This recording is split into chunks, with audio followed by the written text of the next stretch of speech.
Welcome back to season two, Athlete POV. We're sitting down with University of Florida quarterback Jack Anders. Super excited to have him on. Can't wait to hear what he has to say to kick off our new season. What's going on, man? I'm doing great. Happy to be here. Thank you for having me. Of course. And with Athlete POV, we like to get right into it. So right off the bat, with college sports now, what do you think that what level of discipline does it take to really take it to the next level, like really make it and get past high school ball? Yeah, it's everything. In high school, you can sort of get away with a little things here and there just by having natural talent on the field and performing and putting together a good highlight tape. But in high school, you have a couple of other things that, take over your schedule and your livelihood. And then when you move on to the next level in college, that is your life. Mm. Your football routine, your workout routine, your training routine, that is your life plus school. So school obviously comes first because without that you can't be eligible and you won't be able to play. But you have to take it to another level of how serious you take your daily schedule and how precise your timing is and how to maximize efficiency every day. Right. It's night and day difference when you get to the next level. Right. And in terms of like your fitness and like your training regimen now, what has that been what has the change been like from, well, how about this? Take me through your high school training regimen, like an active schedule you follow, and how does that now differ in terms of times, like how seriously a lot of people around you might take it? How does that Right. like compare? Yeah, in high school it was a little bit more on the relaxed side. We had mandatory weight training for football players every day, but that was just as a regular class, so all of 45 minutes. And then when you're in high school, you basically have to find time on your own. Nobody's scheduling you to do something. Nobody's scheduling you to be here. They're not paying you to be there.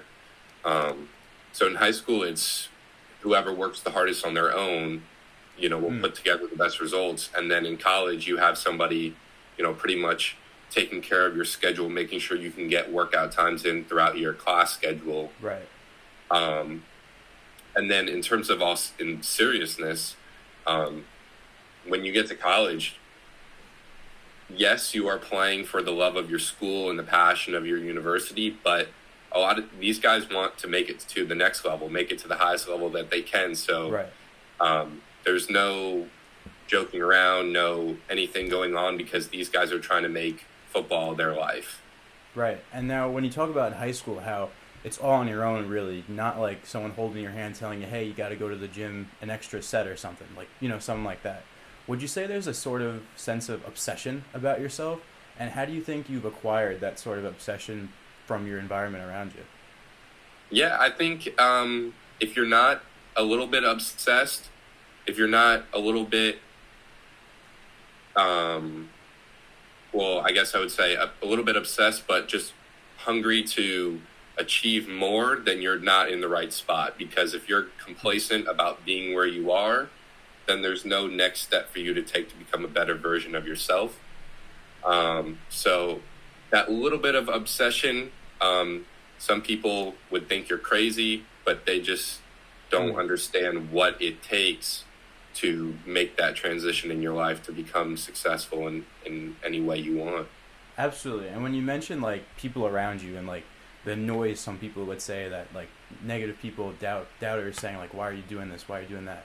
What has been the biggest piece of, not really a piece, what has been the biggest like area of distraction for yourself and the best way that you would recommend like overcoming or ignoring that sort of a distraction? I think just college life. When you're a football player or an athlete, you have a different schedule than everybody else. And you're on a different regimen and you follow a different meal plan and you can't do certain things because it's going to affect your performance. And then you go on social media and you see all these peers and your classmates and they're not doing what you're doing and they're having fun and they're going out and they're partying and they're doing whatever. And a little bit of that is fine to keep up with your social life. But in terms of distractions, I think sometimes what other kids are doing looks like a lot of fun and you can become jealous of that really quick because, you're working while they're partying. Right. So balancing that life of having fun and being you, but also getting the work done is a hard distraction. Absolutely. Would you say that unfortunately your social life has maybe taken a toll because of the goals and maybe dreams you have of, committing to just your sport? Right. Yeah, definitely. I think that just comes naturally. And when you sign the paper and you sign up to play football, that's just part of the contract agreement that you're willing to give up. You're willing to give up some fun, some Your short time. term, yeah, some short term happiness in order to achieve long term success. Mm. Um, there's definitely been some events that I would have loved to have gone to on campus or through my friend group outside of football, but because I had to do something early in the morning the next day, or something like that, I couldn't, because I am setting myself up for something in the long run as opposed to, okay, I'm going to have fun for, maybe an hour. Right. Everyone has to make those decisions of what's really important to them. And obviously, any college athlete, there's a time commitment there. And that's Right. probably part of the reason why I, for myself, did not pursue college sports at all. I just felt like it wasn't like my passion, my drive anymore. So I guess everyone has their hard and everyone has their thing they want to follow. So we have to really pick what's important. And once you do, you got to go all in. And I'm seeing, yourself, how you put yourself out there. Looks like it's paying off for yourself. Yeah, hopefully. Got a little bit longer to go, but it's still a work in progress. Absolutely. And now, yourself, it wasn't always like the way, like, it wasn't always you're on Florida, you walked on, right? That's what I'm trying to Right. say. How difficult was it to be a walk on? And was there ever a moment where, you had like maybe quitting thoughts? Oh, yeah. A lot of time, I mean, you play the sport because you love it, but that doesn't mean that there hasn't been a day where I'm like, dang, I wish I could be playing right now. I wish I could be in the rotation. Why am I playing scout team and doing this and this and this? I'm putting in the same amount of work as everybody else, but I don't get any recognition. My name's not in the paper. Nobody's checking me out on social media, stuff like that. Yeah, I mean, that just comes naturally. That's just the day and age that we live in. But Mm. there's other benefits, other pluses to being on the team. Those are the ones that I see. It's the relationships with the guys. It's the benefits that could come with having Florida football on my resume. Hopefully that leads to a good job. Hopefully that leads to something down the road where I stand out amongst a group of people. And then just for the love of the game. I mean, I don't think I would still be here 4 years later without a single snap played in a game if I didn't love what I do. Absolutely. So another thing that I really found interesting was all these sponsorship deals you partnered up with these different brands. What do you think NIL plays into this new age of really college sports? It's big. I mean, it's everything now. Hopefully, it doesn't make a turn for the worse, and you see guys committing to schools based off who can pay them the most and not where they actually want to go and where they can see themselves succeed.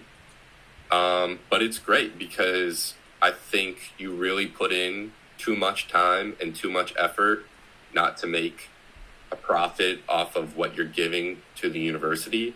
I know there's arguments about, how you already have a free education, you're getting all these benefits, food and whatnot. But at the end of the day, like sometimes those are just the bare necessities. And Yeah. although it's a privilege to sometimes get those at a discount or even for free, Hmm. and I'm speaking on behalf of the scholarship players because I, as a walk-on, pay for all that stuff. It's a big help. I know a lot of guys who maybe didn't come from the best background, and this is seriously their way out. This is seriously their way to provide food on the table for their family, and sometimes getting those deals, gaining public exposure, maybe what those deals are giving them can help their family. I think it's huge. Yeah. Something else that our team picked up was on your Twitter account. You quoted a tweet and you said how like Texas high school players shouldn't be NIL eligible for deals like that, and you said it would kill the aspect of even playing.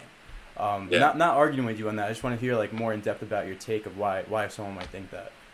Yeah, I just, I don't know. I kind of have like a traditional mindset. I have, you put in the time, you put in the time, you put in the effort, you grind your hours, and then the success comes. I think at 16, 17 years old, you don't even have a debit card. You're asking your parents for money to go to the mall with your friends. Like, it would be a lot for somebody that young and that inexperienced to just be handed a bunch of money and say, okay, now we expect you to be an amazing football player, and if you give us anything less than that, you're a failure. So maybe it's not that harsh. Maybe I just see it differently, but as a traditional mindset, have fun with your friends in high school. Play the game because you love it. Play because you want to play on Friday nights in front of your hometown. Play it because you want to make it to the next level, not just because somebody's paying you to do it. That's how I see it. But I guess you can say how the people would get the sponsorships, the NIL money, was because of their success and maybe the success on the field ultimately. I mean, I guess your image and maybe a social media presence plays a role in brands getting their name out there as well, right? But I could personally don't see why NIL would be a bad thing for high school sports as well. I know by me in New York and New Jersey, there's it's now people can it's also like in Texas if they pass it, and they did pass it. That's what I'm trying to say. And Right. I mean, I guess you can't really talk because I'm not a high school athlete getting those things, and I can't see how it really affects. But I really think it could be a positive thing actually. Yeah, I think you just have to weigh out the pluses and minuses and see where it goes. But I just, I picture sometimes the worst case scenario of a guy who has potential and the money got to his head, and we're talking about a high schooler who had a bright future in front of him. I mean, you see that year in and year out with NFL athletes and college athletes. It just would be hard to see that happen to somebody who's 17 years old. Yeah, I guess a case responsibility could be an issue there. But yeah, I guess that's just what really is important to you. If you mentioned how someone might come from maybe a bad area or something like that, and they can use whatever their benefit is to make it a benefit for themselves and their families really. Right. So I guess you got to play it by case really, and nothing can really be said until we see if it actually happens in effect. Right. Yeah. Right. So now going back to Florida with yourself, if there's one thing the University of Florida has really embedded into you and given to you, maybe a value or something, what would you say that would be?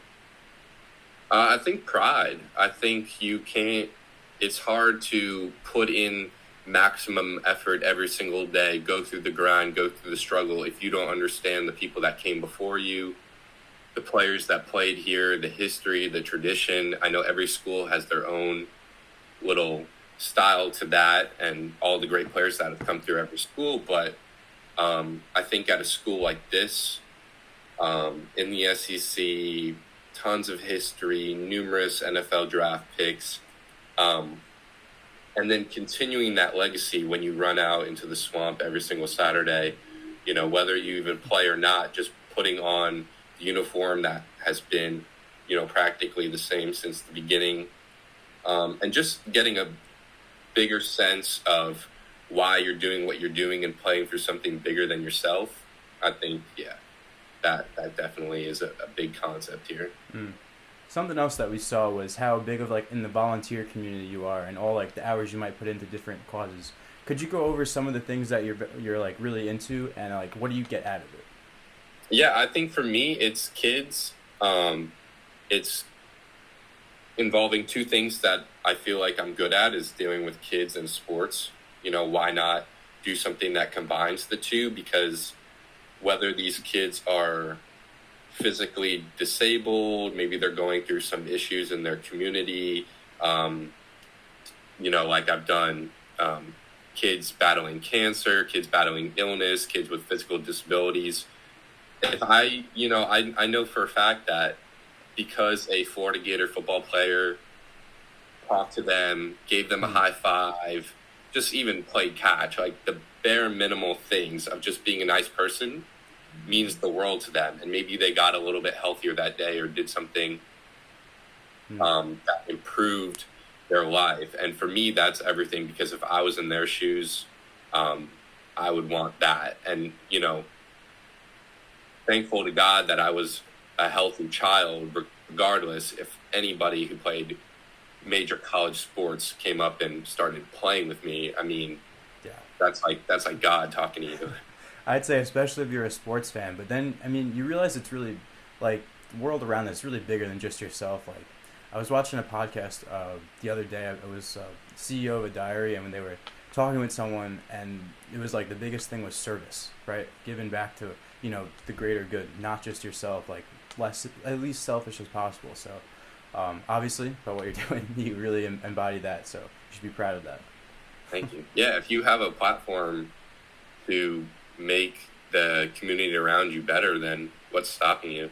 Right, and that that's the whole really the message and backstory behind Athletic Minds. Not being a college athlete myself, I really tried to put myself out there on social media to make an impact in maybe someone else's life. And I know I get messages on Athletic Minds Instagram like a couple times a week of like, hey, your quotes really like changed like the way I'm thinking, and that just means everything. The whole thing is to get those type of messages to really see the impact to have on people, athletes that are trying to just make themselves better, not just maybe sports. That's amazing. Yeah, keep it up. On a lighter note, we saw that you and a couple in your family, I think, went over to Italy, correct? Yeah, we did. So tell me about Italy and what was like the best part about it. Okay, so you know how like when people say you go to Europe and then you come back to America and nothing tastes the same. It is the biggest cliche, but it is so true. No, Italy was amazing. Just to wrap your head around the fact that when we think of the United States, our history as a nation is, 200-300 years old. And for us, that's like old. That's like, wow, the 1700s, that's old. But when you go to Italy and you start learning about that history, and they're like, yeah, this same street that you're walking on is 2,000 years old, and nothing's changed. It just moved a little bit because of like an earthquake or something. Just to put that into perspective, and they're like, oh yeah, like that chair right there, it's made out of leather. It's 500 years old. Go touch it. Like, it's crazy just to wrap your head around how different of a culture it is. But every day was just amazing, traveling around, learning about the history, getting ingrained in the culture. It's if you haven't been, make it your next stop.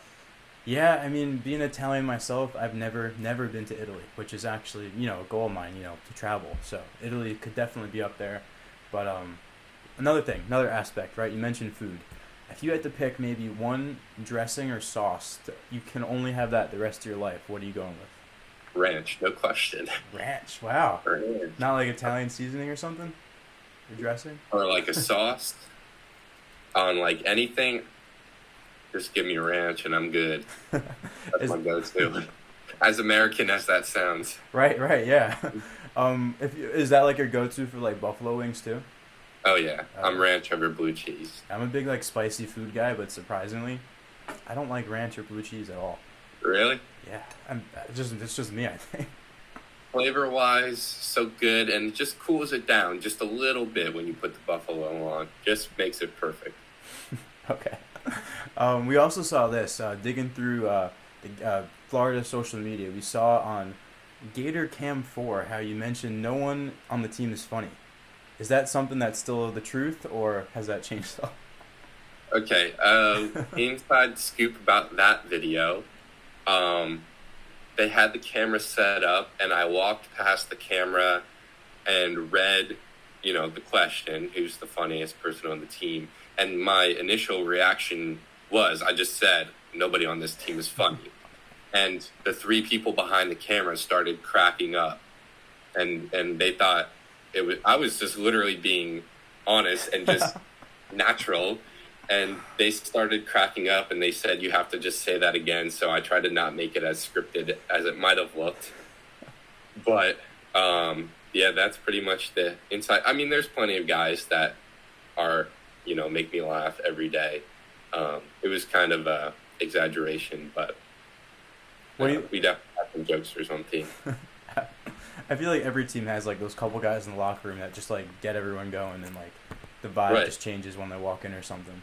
Yeah, you need it because like I mentioned before, it's serious work that we're doing, and to maintain that healthy mindset, you have to have somebody that takes the edge off sometimes.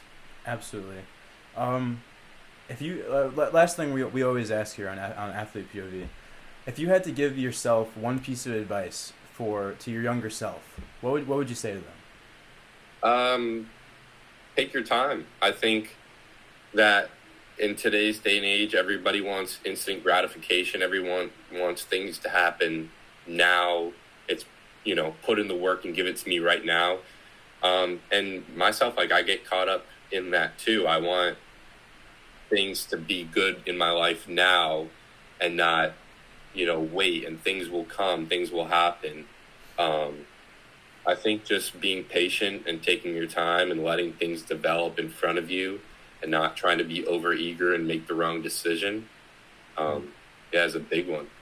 Wow. Yeah, I mean, if younger myself could hear that too, I would think probably differently than I am now. So I'm sure a lot of people can also resonate that just themselves. So thank you for that. Yeah. That really wraps it up, Jack. I mean, you have anything else you want to add? If you're not listening to this podcast, then get on it because it is one of the best. But thank you so much for having me on. It was really a pleasure. Of course, man. It was great kicking off season 2 at you. I know we got a lot of eyes on this. A lot of people can take a lot from this, and your story and everything like that. So we thank you again for coming on, and we thank you for your time too. I know we're probably here for about a half hour now, so thank you, man. No, I appreciate it.